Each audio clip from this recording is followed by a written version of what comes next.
Good afternoon, Year 3. Welcome to our second geography lesson. The LI today is to learn about grid references on a map. Now, we did start with grid references yesterday, and we are going to continue on that theme today. Before we begin, you will need a pencil or pen and paper. And secondly, you are in control of the pause button. Use it whenever you require it. So let's start a recap on grid references. So we're going to watch a short video and then do an activity after the video. Hello, Snoot. Hello, Finn. You're on a hike, I see. Is something the matter? Oh no, you're lost. Wait a minute. That looks like a location marker. But what does it mean? Great idea, Snoot. Let's check out the map. Now then, the squares along the bottom of the map have got letters next to them. And the squares along the side of the map have got numbers next to them. The marker said C3.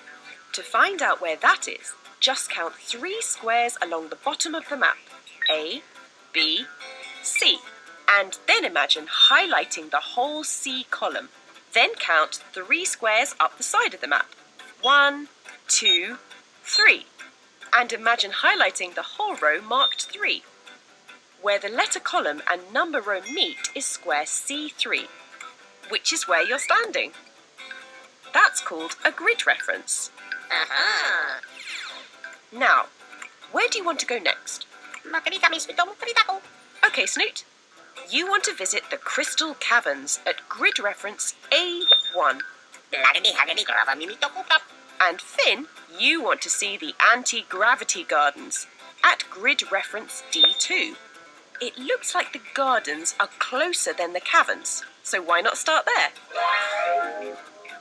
Wow, these anti-gravity gardens are cool.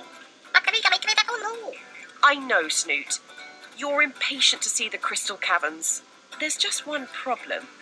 How are you going to get there?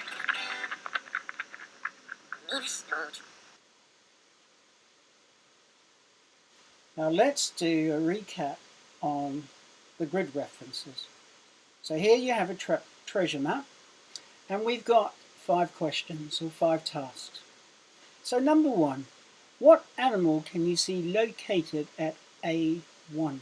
So look very carefully. What animal can you see located at A1? Number 2, X marks the spot to find the treasure. Can you give the grid reference to help the pirates find the treasure?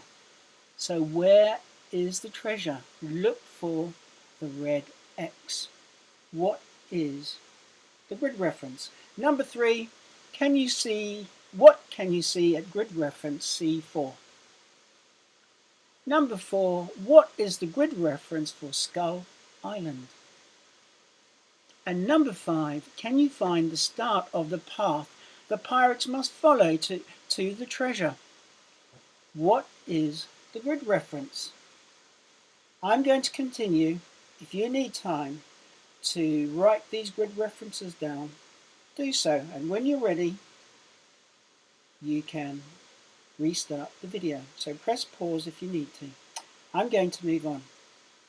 Okay, we're going to now look at a more complicated way of writing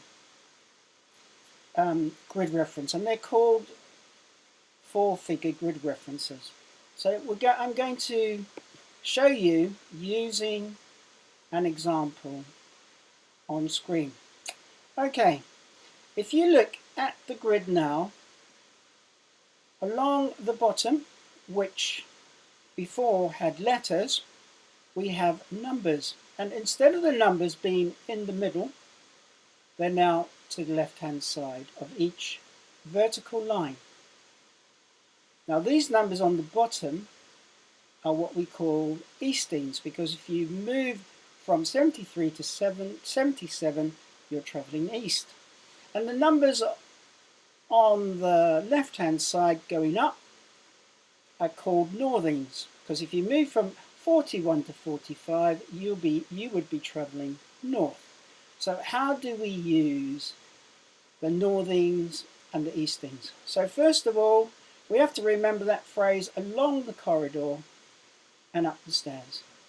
So if I want to put the windmill in the right grid reference, I need to find 76 and then go up to 44. So I'm going to go into the first square at the bottom. That's 73, 74, 75, 76.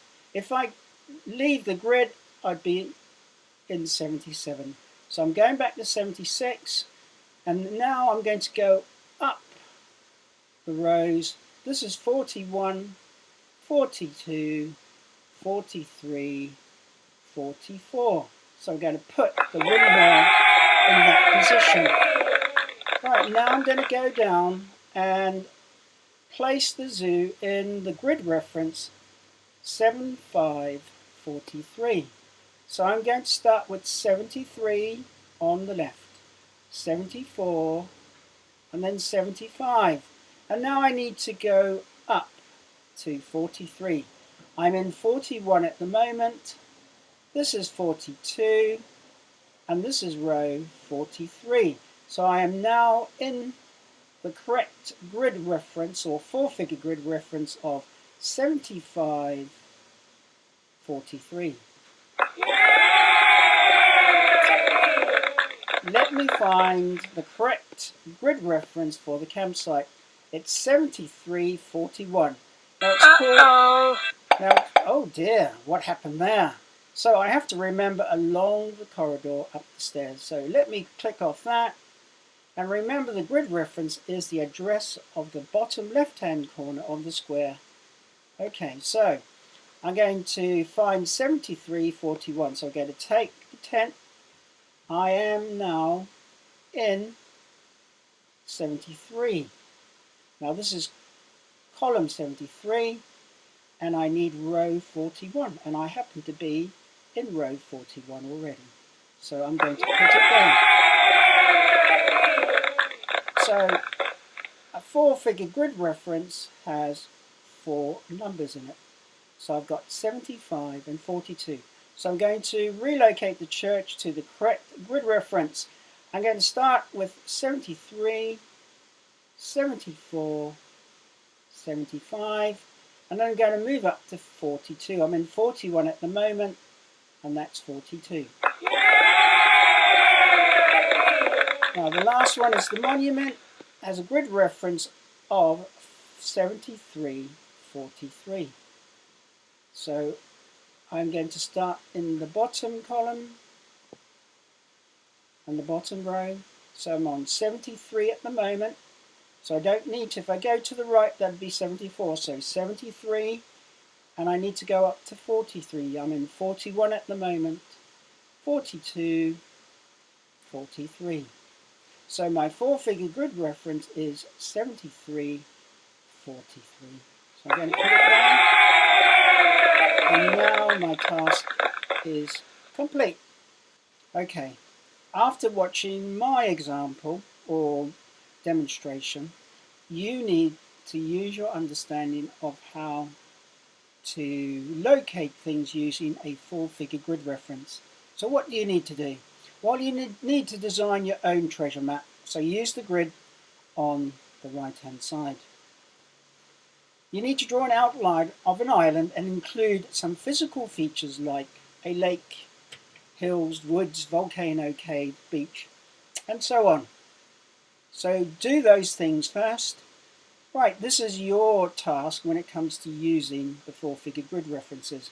Hide your treasure in 8 different places. If you hide it in one place and someone finds it, you will lose all of your treasure. So find 8 different locations and bury your treasure there. Once you've drawn where you've buried your treasure, you need to write the four-figure grid reference next to where you buried your treasure. Happy burying. And that is the lesson for today. So last of all, when you complete your work, email your work to yr3 grange.harrow.sch.uk. Bye for now. Speak to you tomorrow.